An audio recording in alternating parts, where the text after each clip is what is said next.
Well, good morning, good afternoon, everybody, and welcome in from across the continent and beyond for another very exciting Exploring by the Seat of Your Pants broadcast.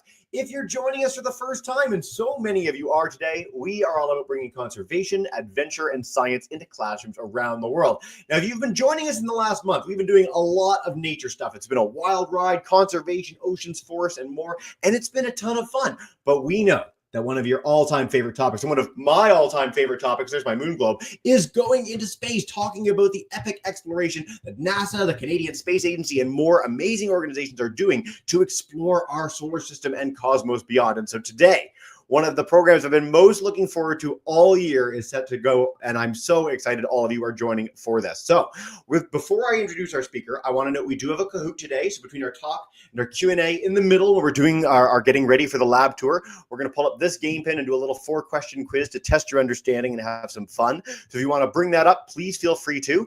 And I'm really just beyond excited to introduce Dr. Juliane Gross. She is one of the lead for the Artemis Curation sample. So basically, when we go back to the moon on the Artemis missions in the next few years, she's going to be the main person helping us understand what we find with the moon rocks that we bring back. And the moon rocks that we gathered in the Apollo missions years ago have sort of set the stage for our understanding of our moon, of our planet, of the solar system around us. It's some of the most incredible science that we've ever done, and I'm so excited that we're going back. So without further ado, I'm going to zip my lip. I'm going to turn you over to Dr. Gross, and thank you so much for joining us live just outside the lab today. Hello. Thank you for having me. I'm really excited to be here.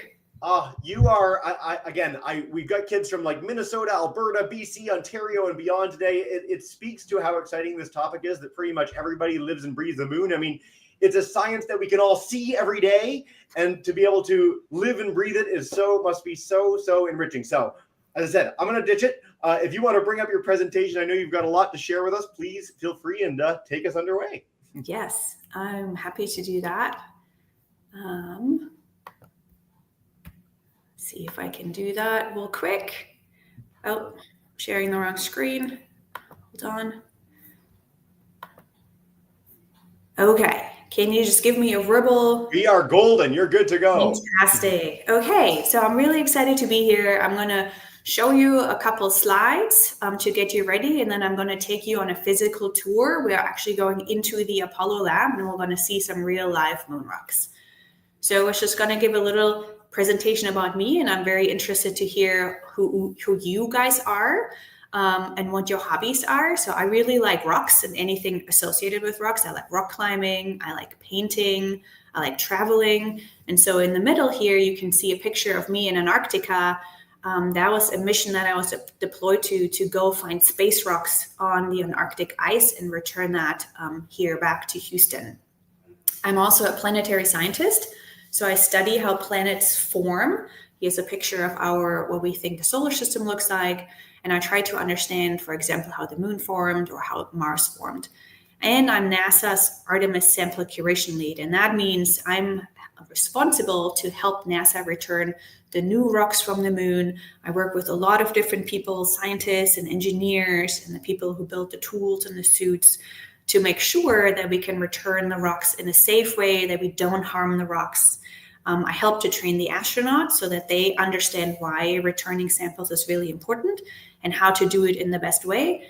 And I'm also helping to train them so that they can identify the coolest and bestest rocks that we want to return from the moon. So what is a rock, right? I like to ask that question. A lot of people say, oh, a rock is just really hard, it's dense, right? But really, when we think about it, a rock is like a book. Rocks contain stories, and all these stories are locked in minerals. Every rock is composed of tons and tons of minerals. And so here's a picture of some individual minerals, but each rock has a lot of them, and they're all intergrown with each other. And these minerals are like the words that make up a story.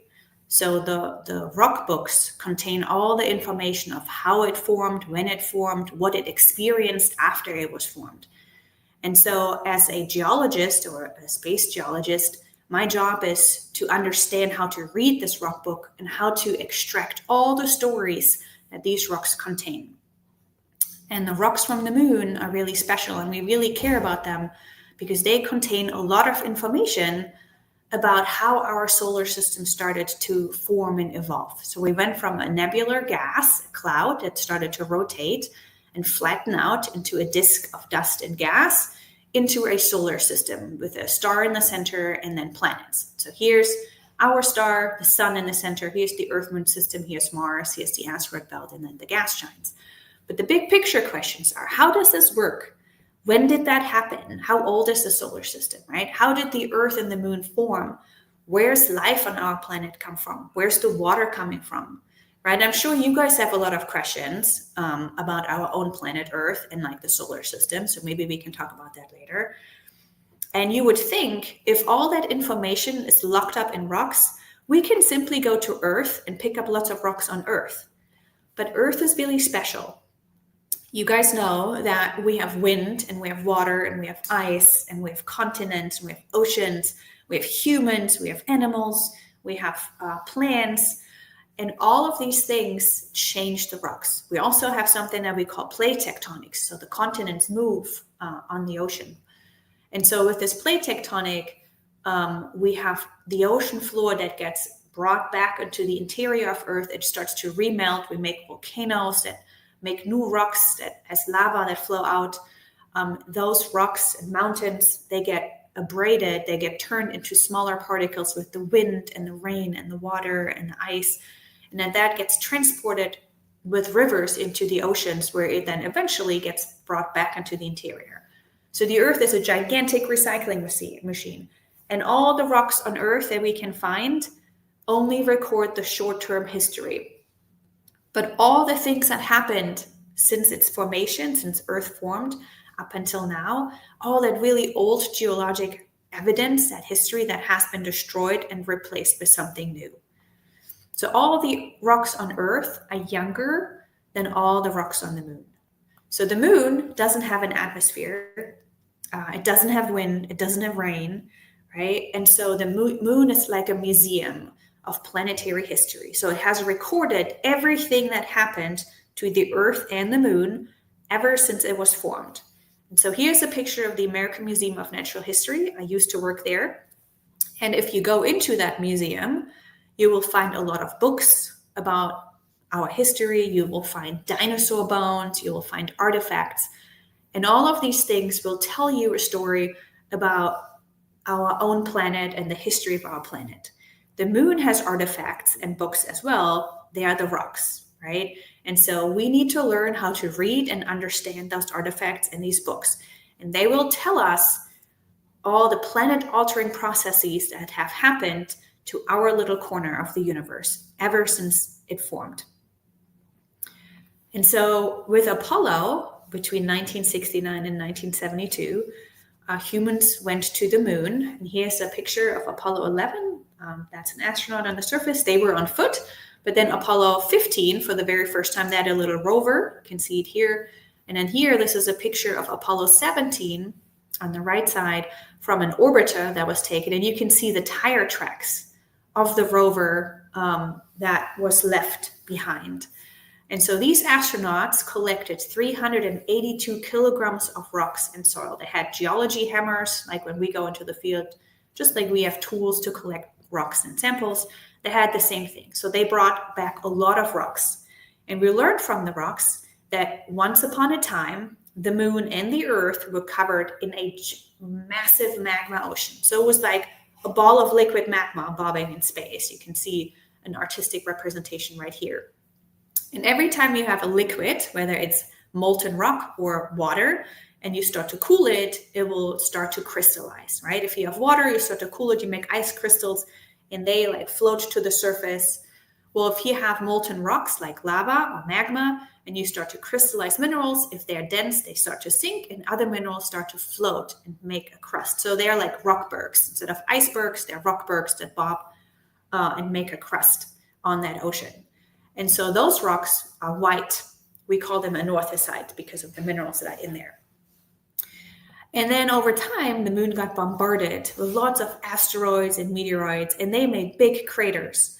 And every time you break the rock and you glue it back together, and you break it and you glue it back together, you make another rock type that we call a breccia. And you can see that this rock is composed of lots of different little rocks all stuck together. And that is what we call the treasure trove of the moon, because there's a lot of cool things in there. And then the interior of the moon melted and found its way through the cracks and filled those craters. And that cooled to make another rock type called basalt. That rock is black. So when you look into the night sky, and maybe tonight when the moon is out, you should all go outside and look, you can still see the original round shape of some of these big, big craters that got filled with lava to crystallize and make basalt. And those areas on the moon are black because the rock that there is black. And the rest of the moon is white and gray because those rocks are white. And the breccias are gray in between. So now we're going back to the moon, mid-2027. We're going to return and we're going to a different region. We're going to the south polar region of the moon with Artemis 3.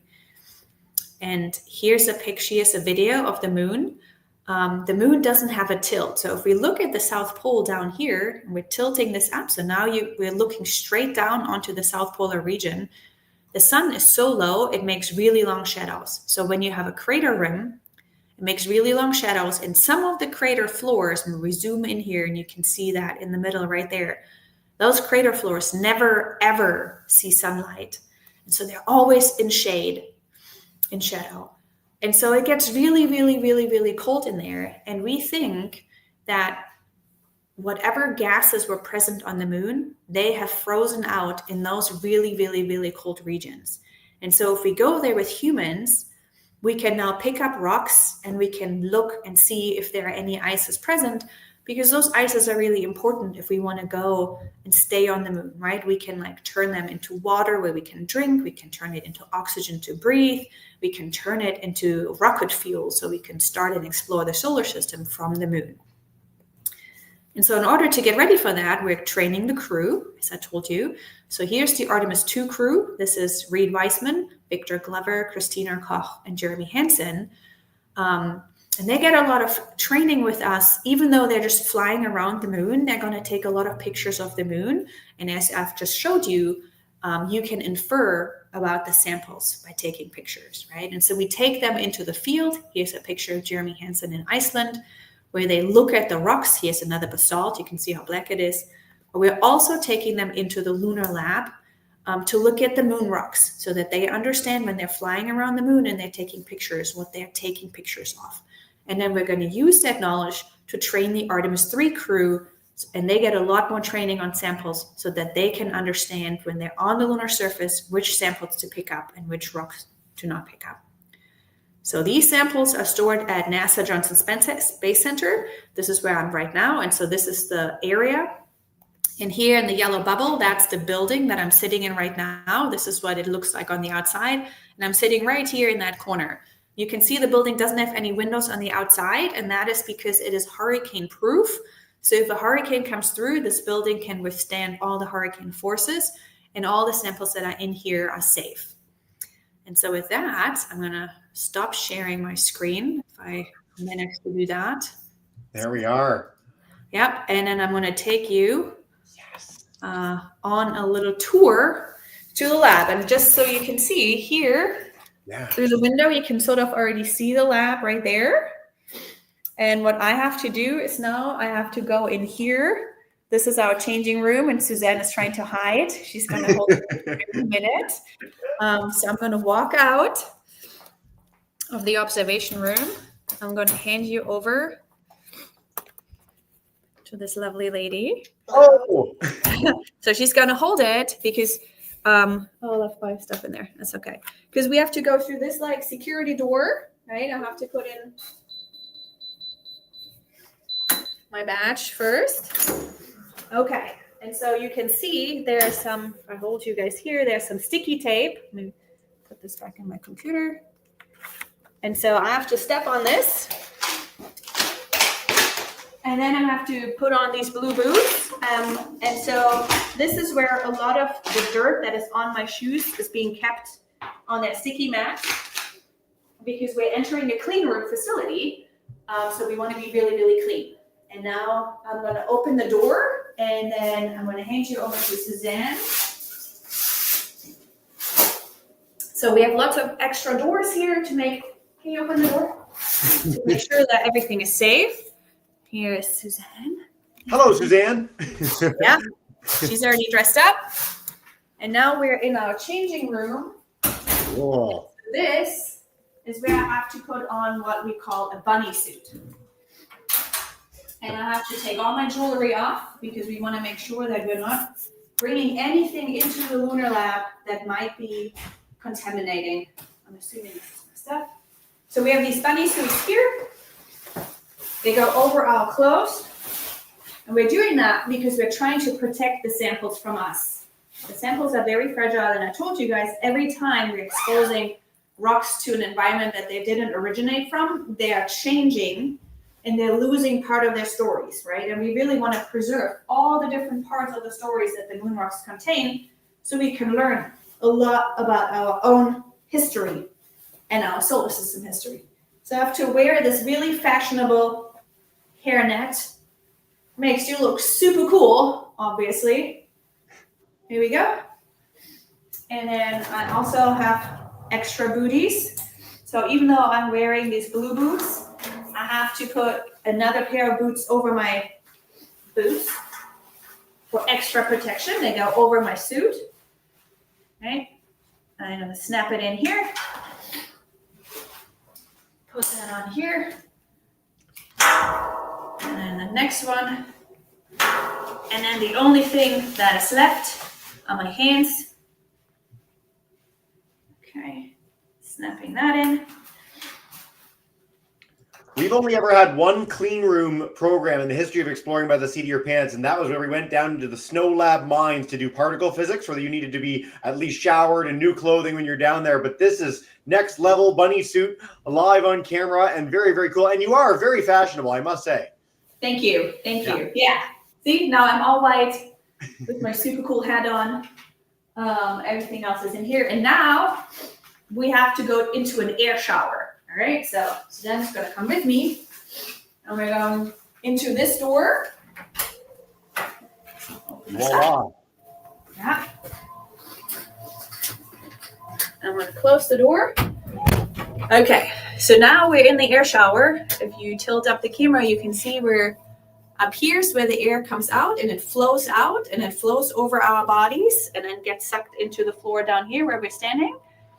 And so it takes a minute to exchange the volume of air that is in here with new air. So we're going to enter into a clean room facility. That means the air that is in that room is specialized filtered, that there are basically no particles in the air. And so we're coming from the clean room, which is slightly less clean than the lunar lab. And so we want to make sure that all the particles that are in the air right now getting filtered out. So we're exchanging the air that was in here with new and fresh air that is super clean before we can open the door. And so there's going to be a little beep that is going to come, and that will tell us when we can actually open the door. Cool. So, Jesse, this might be a good time for your...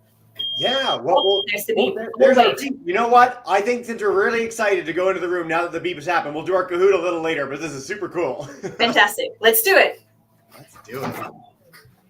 And here we are.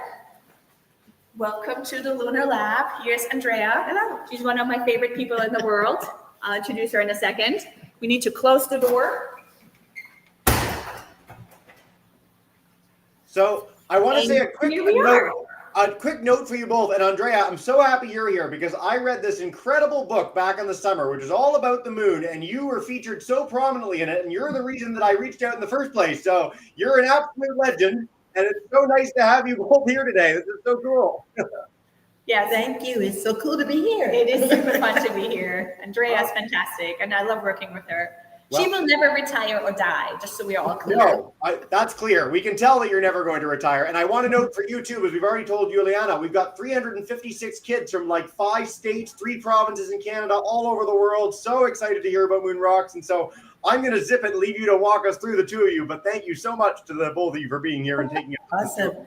Thank you. Absolutely. Okay, so here's the lab. If we turn around, you can see all the different cabinets. So these are the cabinets where we're processing the rocks in. And every cabinet is meant for a specific mission. And so we're gonna go over here for a second. This is Andrea, just turn the light on here. So when you see little signs, you can see this says AP17, that means Apollo 17. And this is where we are breaking the rocks into little pieces and then send them to scientists. There's a sample over there. You can maybe walk over there for a second. So these cabinets are very special. There's only, you have to move it up here. There's the sample right there. Only stainless steel, Teflon, and aluminum is allowed to come in contact with these samples because, again, we're trying to protect the samples from us. Inside the cabinets, there is special air. So inside the cabinet, we have nitrogen gas. So if you were going to go into this cabinet, you would die because you couldn't breathe.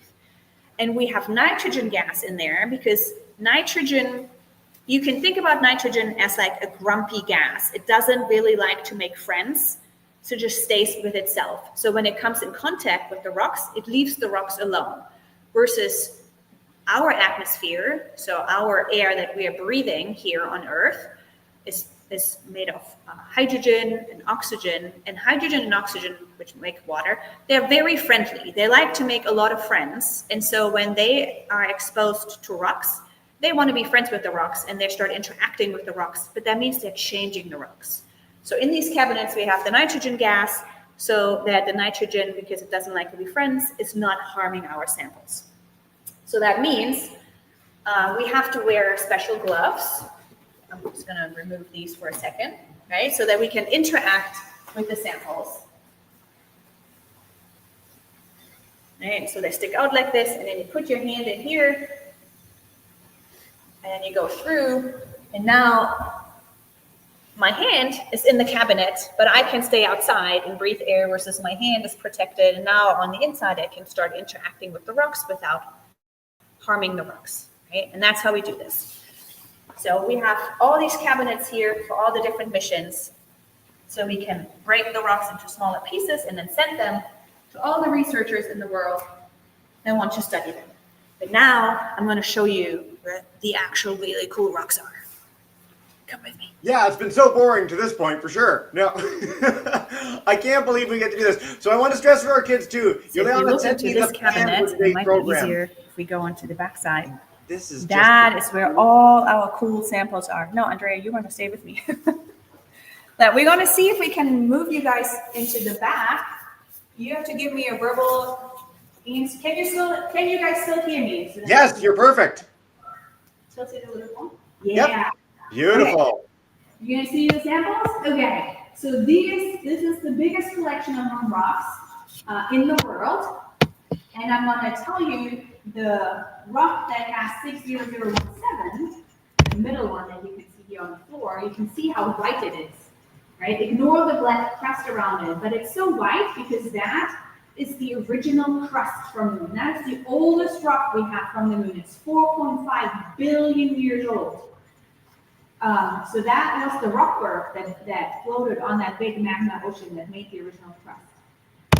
It has a black crust around it because 2 million years ago, there was a big asteroid that impacted the lunar surface and it made a little splash, and that melt splash coated the rock that was sitting on the surface.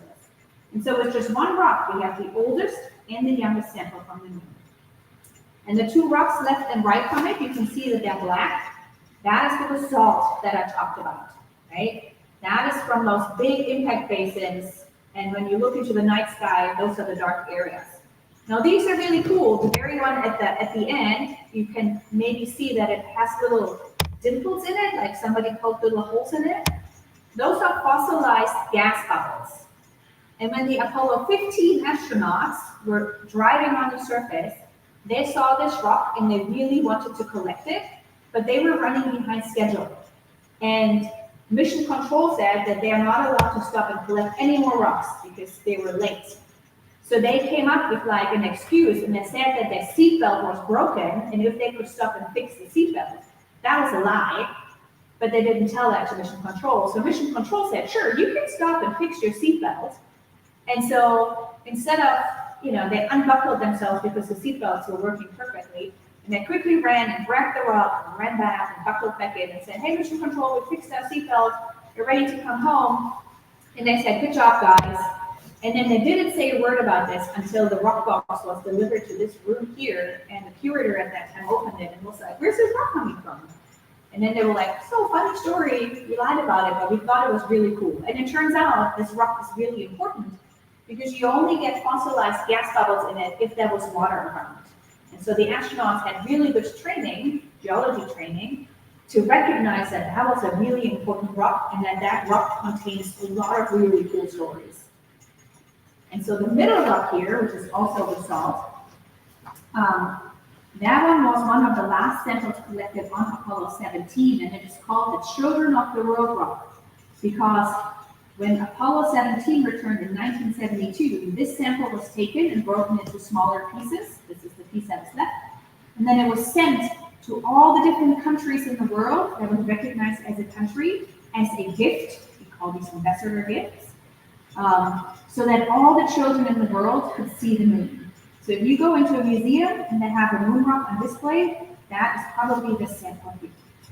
And then the last two samples, you can see that looks slightly different than gray. So those are an impact melt breccia and a regular breccia. You can see on the left side is the rock that has lots of different clasts in it and little rock fragments, right? That is the treasure trove of the moon. That contains all the different types of rocks that exist in that region of the lunar surface. So that rock, you can think of it as a book that contains 1 million short stories, right? And now our job, or the job of the scientist, is to understand all the different stories that are contained in here. And the one in the middle, the one that is just gray, that's a big impact melt rock. So that was the biggest sample that was ever returned from the moon. It was so heavy that they had to roll it up their suit in order to collect it, right? And so I always tell the astronauts, please don't roll it up your suit because you're contaminating the rock, you're making it dirty with human stuff. But mission control doesn't want them to roll it up their suit because it would rip the suit and then the astronauts could lose oxygen, right? So we selected those 5 samples because it tells us the story about how the Earth and the Moon system formed. But that's not the only thing we do here. And there's also a lot of other things that we take pictures of all the samples.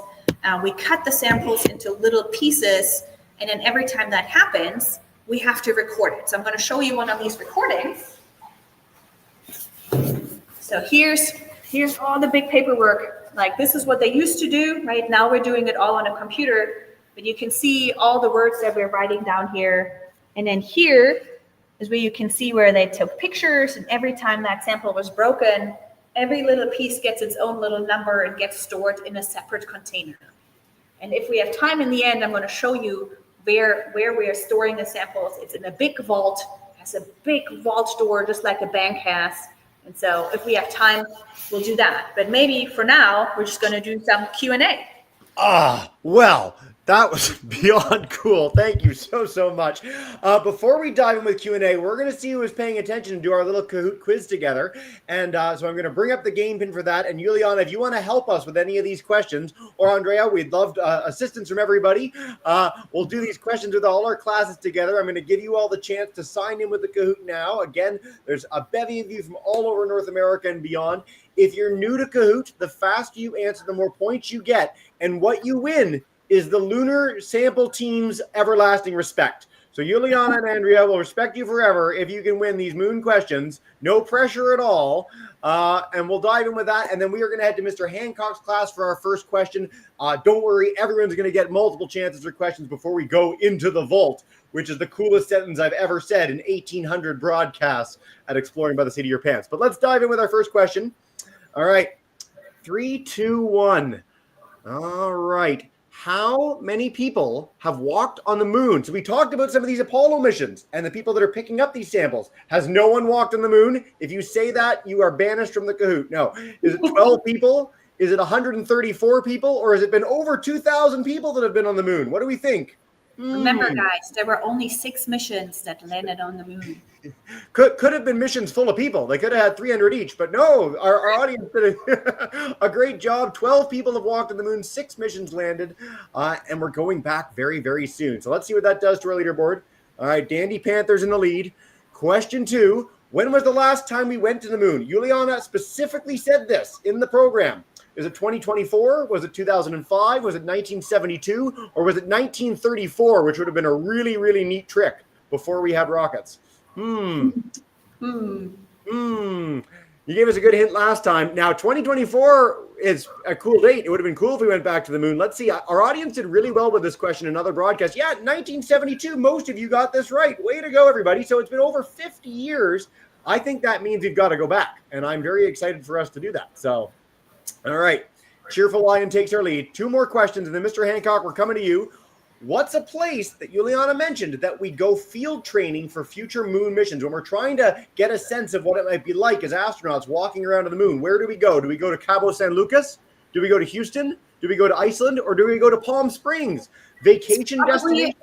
It's probably a place where it's kind of cold. Yeah, kind of cold, cool rocks in the picture. Yes, Iceland, you guys did a great job. Way to go. Iceland's I've been to Iceland, and Iceland looks like you're on another planet. It's a very special spot. All right, tight leaderboard. Final question.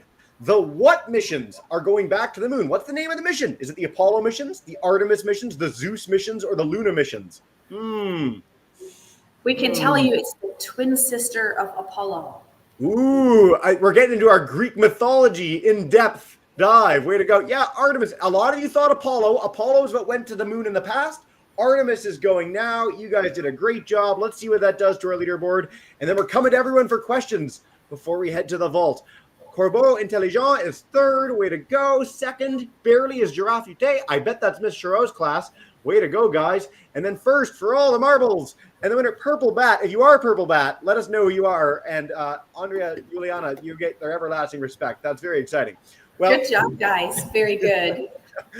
We're going to go to Mr. Hancock's class for our first question, and then Doncaster Elementary, we're coming to you right after. Come on into Georgetown. Hey, so when you were going into the lab, I tried to look at the pin. You covered it, so I don't know how to get in. But one of our students wants to know, how can he get in there? What's the path to get into that room? Yeah, how do you become you? Oh, how do you become me? Well, so I went to elementary school. Like, I was born and raised in Germany, and then I went to high school, and then I went to university, and I got my degree in geology. And then I decided to get a PhD in geology. And after that, I moved to the US, to Houston, to study rocks from other planets. So first, I got my education to really understand the rock language and understand how to learn to read these rock books. And then I moved to Houston to really learn to read the rocks from a different planet. And so I studied rocks from the moon and from Mars. And then I became a professor. So I moved to New Jersey and was teaching planetary science. And then NASA hired me just a year and a half ago as the Artemis sample curation lead. And so in order to get into this room, you have to have a NASA badge. Yeah. You get through a security gate to drive onto NASA Johnson Space Center. Then you have to come up into this building. You have to use your badge and a PIN number to get into the building, into the room if you have access. And then there's another door with a different PIN number. You have to have that PIN number to also get in. You have to get dressed. You have to go through the air shower, and then you're finally here. Oh, is that all? Okay. Andrea, there's no secret way in? There's no, like, we know each other now, we get in the back room sort of thing, Andrea? No secret ways to get in. Ways in. Okay. There you go. As much as we may all wish it. I love that question to kick us off, guys. All right, Doncaster Elementary, we're going to head to you guys for our second question. Come on up and take us away. Hey. Hi, grade 5s. Hello. Mael. Oh, I can do it. Okay. So we had a question. Hi. If there's no gravity on the moon, how are there footprints on the moon? Oh, that's a really good question. Actually, there is gravity on the moon. It's just a lot less than on Earth. So Earth is a pretty big planet, so it has a pretty strong gravity. The moon is a smaller planet, so it has 1/6 of the gravity of Earth. And so that is why there are footprints, because there is gravity. But when you jump on Earth, you can't jump very high. But if you jump on the moon, you can jump a lot higher and a lot further. So if you Google like Apollo astronauts walking on the moon or something, you can see all the videos where they're going like, choo. That's how they sort of like walk on the moon. They kind of like jump on the moon. And it's really fun all the Apollo astronauts had so much fun of like jumping because they could jump so much higher and so much further, but they still landed back on the moon because there is gravity there. It's just a lot less gravity. Yeah, it depends on the size. Mars has a smaller gravity than us, but it's smaller than us, but bigger planets would have bigger gravity that would suck us in a little more. We also had the biggest gulf shot ever on the moon in Apollo 14. So if you go up there, you have some cool opportunities for some fun and bouncing or throwing things or any number of things. A nice follow-up before we head to our Richmond Rose crew. Would the two of you go to the moon if you were given the chance right now to go land on the moon? Would you? Yeah, Juliana's like, yeah. Yes. Andrea?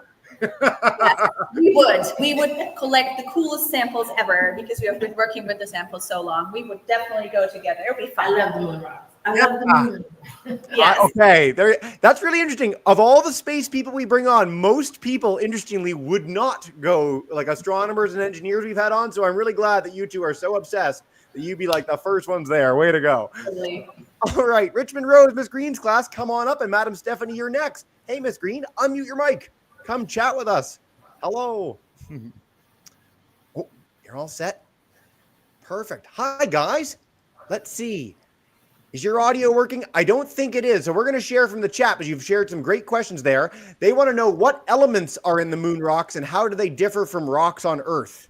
Oh, that's a really good question. So the big difference between rocks on Earth and rocks on moon, from the moon, is the age. All the rocks on Earth are pretty young. All the rocks on the moon are really, really old. They're all about between 4.5 and like 3 billion years old, right? Earth rocks are pretty young. Elements, it's the same elements. They're just slightly differently distributed. Basalts on Earth, those are the black rocks. We have those on Earth. Our ocean floors are basalts. If we want to come over here and take another look. Yeah. On the other side of the basalts, the black rocks, Hawaii, the volcano in Hawaii makes black rocks, basalts, right? The one in the middle and the one to the very, I guess that's your right. We have these rocks on Earth too, but the ones on the moon, they have more titanium in them. And so that makes a mineral called ilmenite, and it sparkles. It's a very sparkly mineral. So that's the major difference between basalts on the Earth and basalts on the moon. Very cool. But overall, they're pretty similar. The element, we have a little bit titanium in basalts on Earth too, just not as much as on the moon. I will say, because I love when we get this question, that when you get into a lot of different sciences, isotopic chemistry, like how things differ slightly, is a really, really cool science. Like we could find a rock on Earth and we could go, oh, that's a moon rock, based on how it sort of is on a chemical level. We could see if it's a Mars rock. We could tell all those things. And Juliana, you went to Antarctica to find rocks there because it's just this glorious flat white plain where any rock that's in the middle of that ice sheet is pretty much guaranteed to be a meteorite. And so... Yep. Yeah, we've covered that before in one of our broadcasts, and it's so, so special. Oh, okay. We're going to go to Madam Stephanie's class, and then we're going to go into the vault, and if we've got room for another round of questions, we will. Let's head on in. Hey, folks, go for it. Hi, Ojo. Have you found any rocks from the asteroid that killed the dinosaurs? Ooh.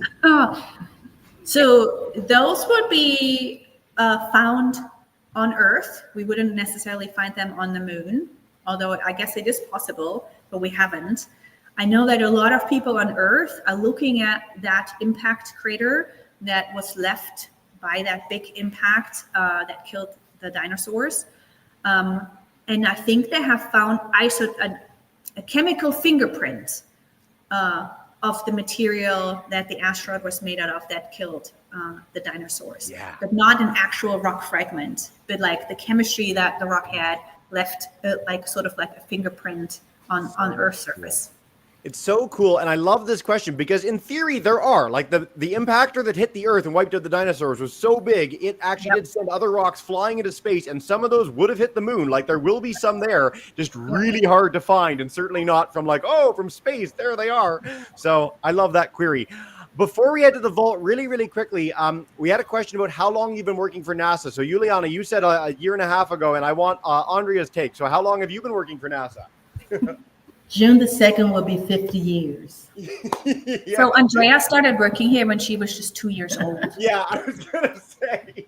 Oh, well, kudos to you. That's so exciting, and what an incredible career. Again, I'm so happy you get to be in this broadcast. I can't tell you.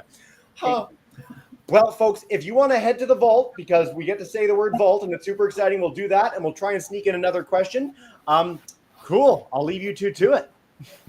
Fantastic. So we have to go in between the corridors. So we're going to go back into the air shower, but because the corridor is as clean as where we're coming from, we don't have to wait for a minute. So we can immediately open the door once the other door is closed.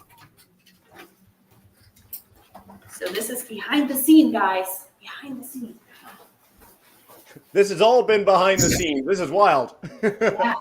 This is where we store all our equipment to process the samples. And if we go around the corner, this is our big vault door. So we have to like open this. I've already opened mine. Yeah, and so there are two locks. This is Andrea's lock, and that is my lock. That's already open. Theory. Now I just have to pull really hard. And here we go. This is the vault door. You can see how massive the door is, just like in a bank. Big door. And then if we go in here, this is our little security flip. And then we can go through this door. And this is our sample vault. So again, you can see all these cabinets, and all these cabinets are for a specific mission. And we can just have a quick look here. This is Apollo 16, and all the samples are stored in these trays. There are some trays that we pulled out. I can show you one of these. I'm just going to put on some extra gloves for protection, because again, we want to protect the samples from us so that we don't contaminate them. It's a lot of stuff on our hands. And so here is what, come closer. Here's what these trays look like, and you can see that the trays are sealed, right? So not everybody can open them. And we record who opens them, and we record when they're open and what the number is. And then when we're done pulling samples out, we reseal them, and then they go back in their cabinets. And again, these cabinets have nitrogen gas in it because it doesn't like to be friends and interact with anything. And so this is where 75% of all the samples that were returned from the moon ever are stored today. And all the samples that's in these trays have been inventoried and stored in our database. Mm-hmm. Right. You know exactly where every single rock is. We could go all day. It's nearing the end of the school day for some of our classes, and so we'll wrap it up fairly soon. But I want to say personally, before we bring in the class, to say a big thank you and farewell. I've hosted almost 2,000 broadcasts in the last 10 years, and this is one of my all-time highlights ever. I would give my left arm and firstborn to come into this lab, and it's just been such an honor to have the chance to tour with you two. You're such incredible educators and hosts, and kudos is I'm professional detachments out the window. I've got goosebumps. I'm sort of shaking.